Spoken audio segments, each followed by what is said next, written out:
तन्वी आणि ही दोघंही एकत्र बसले होते आणि तन्वी पण माझ्या अपोझिटमध्ये बोलत होती. तन्वी डे वन पासून माझं भांडणच असायचं. तन्वी माझ्या कधीच बाजूला नव्हती.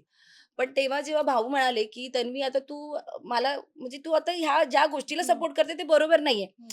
भाऊ म्हणाले. मग मी तेव्हा ना विचार केला तेव्हाच दिव्या गेली, ओमकार गेला होता. मग मी मागे गेली, मी विचार केला म्हटलं, "नाही यार, आपल्याला काहीतरी करायला पाहिजे." मग मी सोफ्यावर बसले. मग मी तन्वीला म्हटलं, तन्वी अशी एकटी एकदम परेशान, हैराण अशी बसली होती. "काय करू?" प्रभू होता तिकडे.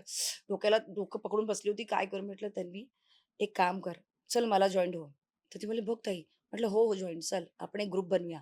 तर म्हटलं, "हां." म्हटलं, "पक्का." पण मला त्याच्यात आहे ना, तुझी लॉयल्टी आणि युनिटी पाहिजे. हं. हे जर तू सोडलंस, हे तोडलंस, तर मग मग तू मग मी सोडत नसते. तर ती म्हणाली, "हो, हो, पक्का, पक्का." मग तिने प्रॉमिस दिलं. मग मी गेले आरबीकडे. मी आरबीला सांगितलं, म्हटलं, "आरबी, हे बघ, मला ना असा-असा ग्रुप बनवायचा आहे आणि या ग्रुपमध्ये आपण मी, तन्वी आणि प्रभू येतोय. तर आपण चौघांचा ग्रुप बनवूया आणि आपण चौघं आपण एकत्र पुढे जाऊ शकतो. हं. जर आपण विचार प्रॉपर केला तर." मग त्याच्यानंतर आम्ही बसलो. मग त्याच्यानंतर त्याच्यावर नाव ठेवलं, काटा ठेवायचं, काटा असं-असं. काय व्हायचं, की तन्वी त्या गोष्टीला जोरात बोलून दाखवायची, पण त्याच्या मागे मी असायची.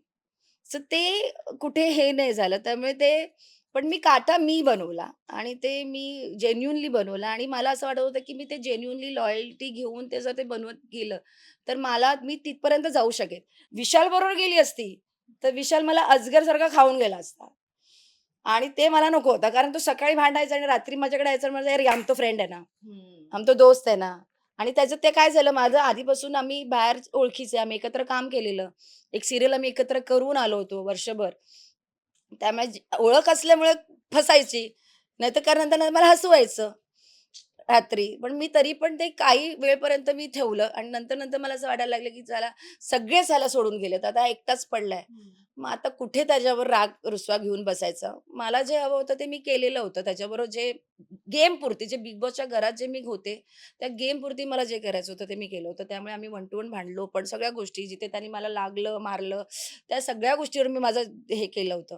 पण एक वेळ आली, की त्याला मी म्हटलं, "एकटाच बसला, एकटाच रडतोय." म्हटलं, "आता एकटं रडू द्यायचं, की त्याला खाऊ घालायचं?" मग मी हं. शेवटी त्याला खाऊ घातलं. म्हटलं, "ये तुला जेवू घालते." पण म्हणजे अखेर उत्तर प्रेक्षकांना मिळालं, की काटा फायनली हा दीपाली सय्यद यांनी फॉर्म हां, केलाय. कारण का बरेचदा असं झालं, की जो जो बोलणारा असतो किंवा खूप ओरडून हां, बोलतो त्याचं नाव लागलं जातं. हां, तर ते तन्वी आम्हाला असं वाटत होतं, की तन्वीमुळे काटा आहे, पण हां. नाही, झालं. काटा तर मीच बनवला होता. सो त्याचं क्रेडिट मलाच जातं. ते मी कोणाला देणार पण नाही. मराठी मनोरंजन सृष्टीमधील मालिका, चित्रपट, नाटक तसेच कलाकारांबद्दलच्या नवीन अपडेट्स जाणून घेण्यासाठी नक्की सबस्क्राईब करा इट्स मज्जा मराठी या आपल्या नवीन यूट्यूब चॅनलला.